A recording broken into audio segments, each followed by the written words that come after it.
नमस्कार दोस्तों, स्वागत है आपका वीके न्यूज में। खबर है अरविंद केजरीवाल को लेकर मुंबई में महागठबंधन की बैठक होनी है। ये तीसरी बैठक है। इससे पहले बिहार में और कर्नाटक में 2 बैठकें हो चुकी हैं, लेकिन तीसरी बैठक शुरू होने से पहले ही महागठबंधन में एक नया सिरफुटअव्वल शुरू हो गया है, क्योंकि तीसरी बैठक से पहले हालात कुछ और थे। यहां पर अरविंद केजरीवाल का इरादा था कि किस तरीके से दिल्ली अध्यादेश के खिलाफ संसद में मोर्चा खोला जाए, लेकिन अब दिल्ली अध्यादेश का मामला जो है वो संसद में खत्म हो चुका है और तीसरी बैठक से पहले अरविंद केजरीवाल की तरफ से एक नया दावा पेश कर दिया गया है। और न सिर्फ दावा पेश किया गया है, बाकायदा इस दावे को लेकर एक के बाद एक कई तर्क दिए गए हैं और ये दावा है कि प्रधानमंत्री अरविंद केजरीवाल को बनाना होगा। पूरी खबर बताते हैं। दरअसल आम आदमी पार्टी के एक राष्ट्रीय प्रवक्ता हैं, नाम है प्रियंका कक्कड़। उनका इस मामले को लेकर बयान आया है। उन्होंने कहा कि अगर आप मुझसे पूछें तो मैं कहूंगी कि अरविंद केजरीवाल प्रधानमंत्री पद के उम्मीदवार बने। इसके आगे उन्होंने तर्क देते हुए कहा कि इतनी कमरतोड़ महंगाई में भी राष्ट्रीय राजधानी दिल्ली में महंगाई सबसे कम है।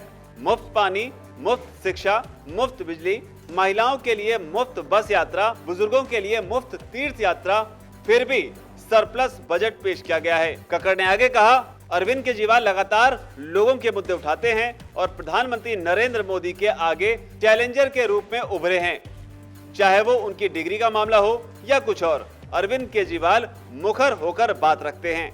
इसके अलावा प्रियंका कक्कड़ ने यह भी कहा कि प्रधानमंत्री मोदी के पास आर्थिक विजन नहीं है, यहाँ मैन्युफैक्चरिंग माइनस में चली गई है। अरविंद केजरीवाल के विजन के तहत इंडिया मैन्युफैक्चरिंग हब होगा, लाइसेंस राज खत्म होगा, व्यापारियों के लिए बिजनेस करने के अच्छे मौके होंगे, शिक्षा इतनी अच्छी होगी कि बच्चे आविष्कार करने के बारे में सोचेंगे, विदेशों से लोग डॉलर खर्च करके भारत में पढ़ने आएंगे। हम एक ऐसा इंडिया चाहते हैं। तो ये अरविंद केजरीवाल के सपनों का इंडिया है जो उन्होंने प्रियंका कक्कड़ के जरिए बताने की कोशिश की और साथ ही महागठबंधन के तमाम नेता, चाहे वो ममता बनर्जी हो, राहुल गांधी हो, नीतीश कुमार हो, उनको भी बताया कि मोदी के खिलाफ अगर कोई विकल्प है तो वो केजरीवाल हैं।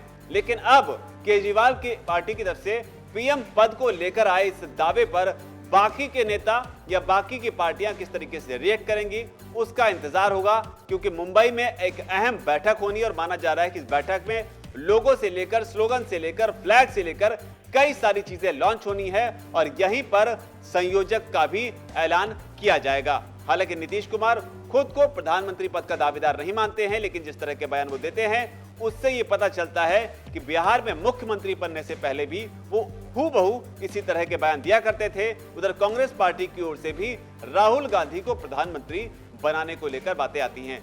आप प्रधानमंत्री के तौर पर 2024 के लोकसभा चुनाव के बाद किसे देखना चाहेंगे और केजरीवाल की तरफ से यानी कि आम आदमी पार्टी की तरफ से इस दावे को आप कैसे देखते हैं? आपकी जो भी राय है कमेंट सेक्शन में से आप जरूर लिखें। धन्यवाद। वीके न्यूज, राष्ट्र के नाम।